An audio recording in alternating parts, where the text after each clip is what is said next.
Hi, Alex. Hey, Tony. How you doing, Good Mike? to see you. Good to see you also. Curious about your background because, of course, I grew up listening to you on KROY. So did I. KROY AM, 1240 KROY AM back in the 70s. Well, believe it or not, I was 7 years old when I told my father one afternoon that I was going to be a radio announcer. And then at age 13, I had my first radio show. And I was fired after my very first show. So let me guess. It was something you said.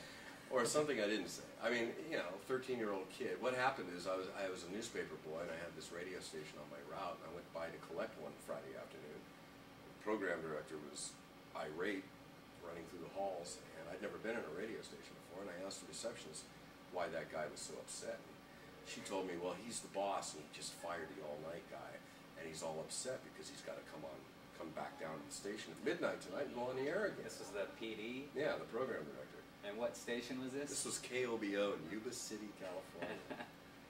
And where so, is it now? Oh, I don't know. It's probably a Spanish station. Okay. And so he said, well, hey kid, you have your broadcast license, and I said, yeah. And he said, well, why don't you come down and go on the air tonight? I said, sure. So I went down, I got there about a half hour early, and I watched the jock that was on the air before me, and then midnight arrived, and I sat down, and the guy said, okay, do your top of the hour ID, your 03 weather segue, and then a stop set. And I said, huh? I didn't know any of that. I didn't know any of that. So, but I maintained it. I kept it on the air all night.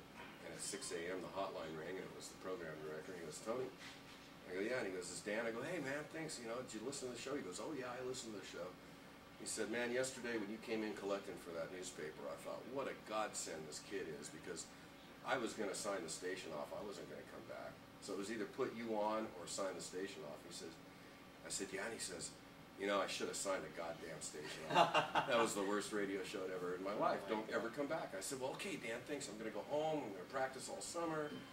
And he said, good kid, you need it. So the way fate works, yeah. But as a 13-year-old kid, it wasn't harsh because everybody tells you what to do anyway. It was just one other adult figure in my life telling me what to do. So I didn't take it personally, and it didn't discourage me by any means. And I had had a taste of it. You know, it's kind of like sex. You spend 13, 14 years of your life thinking what sex is like, and when you actually have it, it's just totally different. And you spend the rest of your life trying to perfect it. So, keep having it. So son of a gun, if the night before my first day of high school, the phone rang, and it was Dan, the same PD, 3 months earlier, who had done the same thing to me. And I said, hi Dan. He goes, hey, do you think you've gotten any better at all? Because you remember that guy I fired earlier this year? I go, yeah. He goes, I fired his ass again today. Can you come on the air tonight at midnight? And I said, well, I don't know. I'm starting high school tomorrow. And, you know, I got to. And my parents, I don't know why they said yes, but they took me down. And I had improved so much after that show that he hired me for weekends. And then about 6 months later, I became full-time. So by the time I was in my freshman year established, I was doing afternoons at the #1 radio station in Yuba City, which is, you know, a huge market. So at what point did you come to KROY? Was that your first major market station? Yeah, actually. Back in Sacramento probably wasn't considered major market. I don't know. It was KROY was certainly a station I'd always wanted to work for. You know, growing up in Marysville, I was able to receive KROY and KFRC. Always wanted to work at KFRC. So when I turned 18, I'd had 5 years experience on the air already. So I was hired by a station outside of Los Angeles, KGOE, an AM radio station, a little rocker. And I went down there and became PD and learned a lot and hung around some of the heavyweights in the business. And Abrams? Well, yeah. Charlie Tuna, Robert W. Morgan, Bobby Ocean, Billy Pearl, you know, some of those guys. And just through osmosis, I picked up technique and learned a little bit about the industry, you know. And then KROY, the funny thing about KROY is I've been trying to get a job at KROY for a year while I was in LA. And I was sending beautiful packaged tapes, man. I had beautiful resumes and nice big reels and cassettes. And I'd never heard back from the PD. I'd call him, he'd never take my calls. And I got so ticked off one day that I went down to Radio Shack and I bought a little red 3-inch reel, the cheapest reel of tape that they sold. And I put the same air check on it I'd been sending for the last year to this guy. And I put the tape, you know, I put my show on this little tape, stuck it in an envelope, didn't put my name on it, didn't put a return address or anything on it, and shipped it to him. Well, he got the tape, I found out after he hired me, and he goes, oh man. He goes, he was having a jock meeting. He goes, hey, you guys want to laugh? Look at this. And he went in and put it on the machine, and it was the best tape he'd ever heard, he said. But it didn't have a name on it. He couldn't find out where I was. So and he you might not have heard that same tape earlier when you sent it. Oh, he didn't. It all ended up in a big box. He just threw them all in a box. But this one, he just wanted to make fun of me, thinking it was, you know, some raunchy little beginner. So when he finally got a hold of me in L.A., he goes, hey man, what the hell's wrong with you? I go, what do you mean? He goes, I'm all pissed off. It's taken me 3 days to find you. Why in the hell didn't you put your damn name on the tape or a resume or something? I go, hey, Steve, check your box. You know, you've got 4 of my tapes in there with a resume. Same exact show.